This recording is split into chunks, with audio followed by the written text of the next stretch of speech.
Hello guys! Kamusta? Kamusta ang lahat? So, another day, another vlog. So, ngayon nasa labas tayo. So, yung magiging vlog natin for today is about backyard cleaning. Well, partially backyard cleaning. So, partial lang kasi hindi naman namin matatapos lahat yung isang linisan lang ng backyard, no? Marami nang tumubong mga damo, and then nung bumagyo, maraming yung mga pieces na nagliparan. So, yun. So, partial backyard cleaning. So, samahan nyo kami ni Fillmore maglinis ng backyard at magbunot ng mga damo. So, guys, wala nang eme-eme. Let's start the vlog. Let's go! Guys, I forgot to do a weather check, so let's do a weather check. Let's go! It's pretty windy. You can see, ayan, ang ingay ng wind. Siguro naririnig nyo naman, di ba? Ayan. Oh, yung puno ng kapitbahay namin. Naglalaglagan yung mga ano nila. Dahon nila dito. Okay, so guys, itong gagawin natin ngayon. Nandito tayo sa backyard. We're gonna clean yung mga damo-damo na tumutubo. Lilinisin natin. So yeah, so dito tayo sa backyard. Lilinisin namin ni Fillmore yung mga damong tumutubo na, oh my gosh, it's super laki na tumubo dito sa may gilid ng fence namin. So, ayan siya. It used to be, yan, yung mga white rock na yan.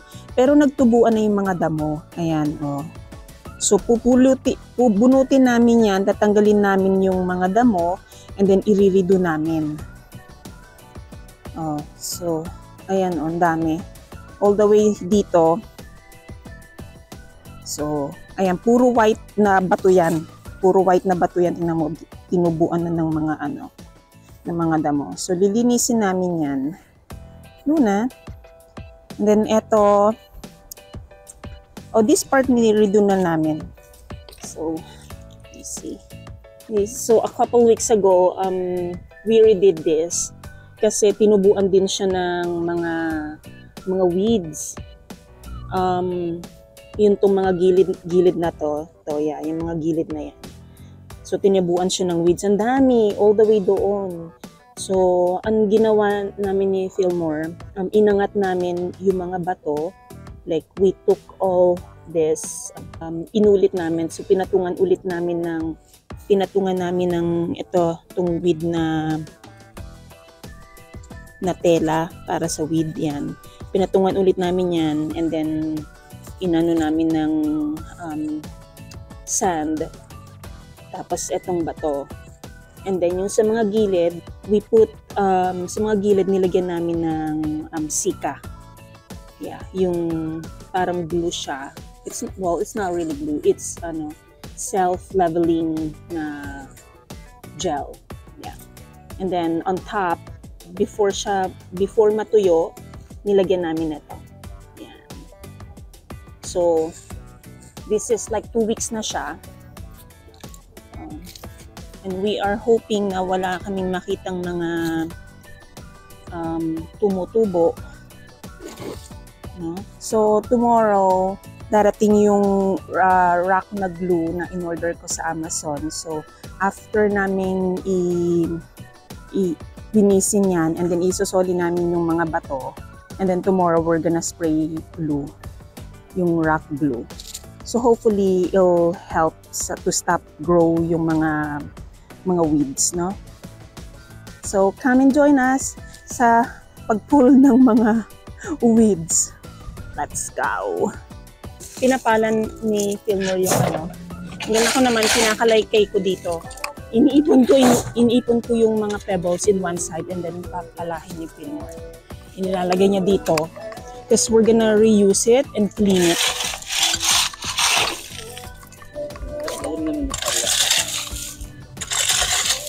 Oh, okay lang yan? Nasama yung ano? Iwan na natin. Okay. Yung matitira niyo siguro.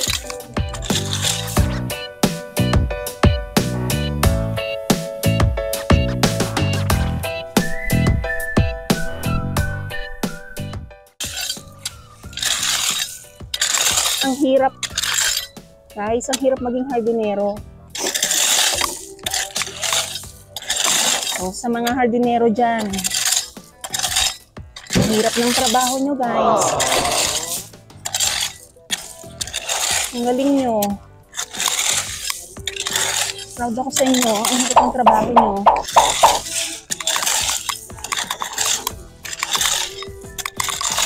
Oh my gosh. So, yun ang ginawa ko. Inipon-ipon ko yung mga, ayan. Tapos, papalahin ni Fillmore. So, ayan. Tapos, ito. And then, ito pa. Ayan. So, inipon ko siya. Gamit ko to. Ito yung gamit ko. So, inipon ko sa pinagkukumpul-kumpul ko para papalahin na lang ni Fillmore. Yun pa, madami pa. Whew!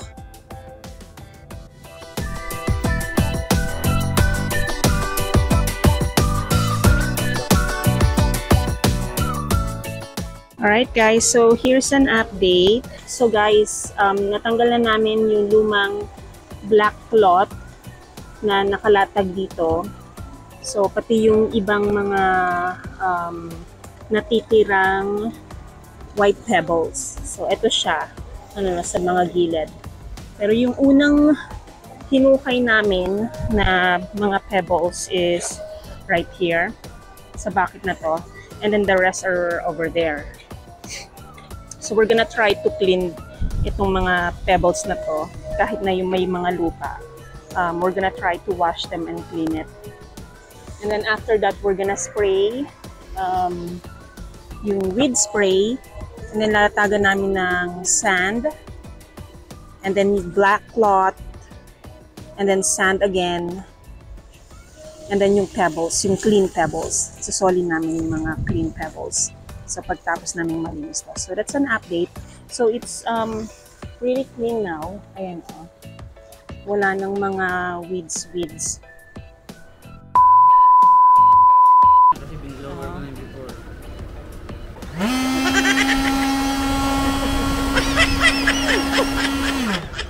Asan si Luna?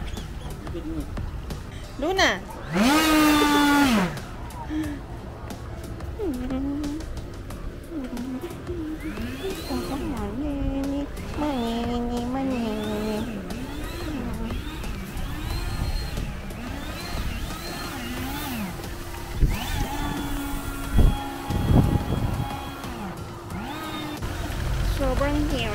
Sobrang hirap maging hardinero. Sigurado tomorrow, sakit na naman ang tuhod ko niyan. Oh my gosh. Okay, so anyway, so we're using itong stamper na to. This one is heavy, guys. Para i-level namin yung itong lupa. And then, saka namin lalagyan ng sand. Okay, let's do it.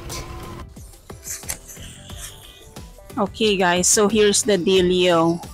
So niwawash ni Fillmore niwawash na namin tong mga white rocks. But since kasi nga meron siyang mga lupa, so nagkulay putik na siya. And it's hard to wash it and bumalik sa pagka-white niya.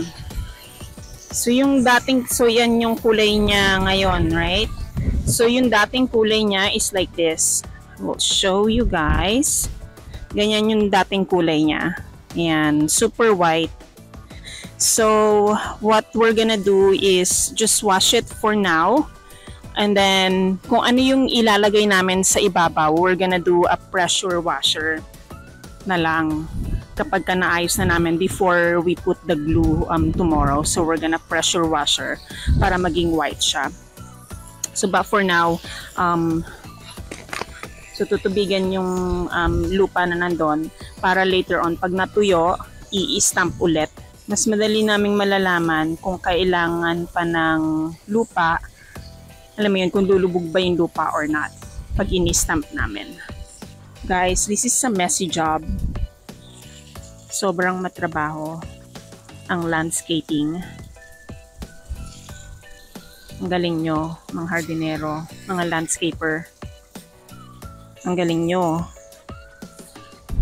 So guys, nag-DIY si Fillmore ng cover para sa sprinkler. Well, actually, hindi naman cover. Like, just to, para lang magkaroon ng harang between sa mga pebbles and the sprinkler. So, ayan.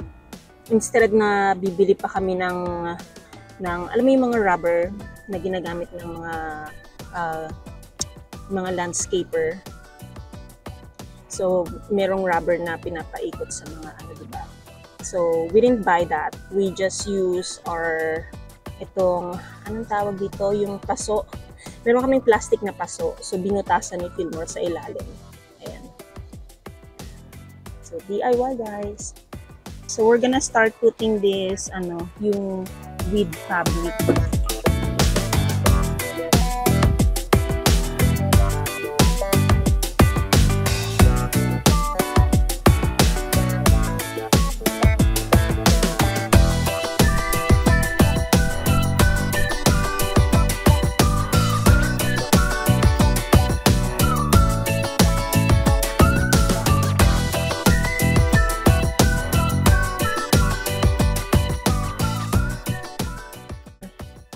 So guys, ayan na. Nakakapagod. So, nailatag na namin yung mga, ayan. I think, 4, 1, 2, 3, 4. Binili namin. Ilang bag to be? 6 na bag? Okay. So, ang nagamit namin is 6 na bag. Ayan. So, yeah. So, we used 6 bags ng all-purpose sand. Each bag is 60 pounds. Ayan. Nalatagan na namin siya. So now, we're gonna cover another, yung cloth. Ito.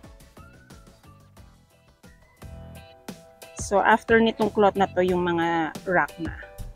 Yung white rack. Okay, we're gonna do that now. Okay, so guys, ito na ang ating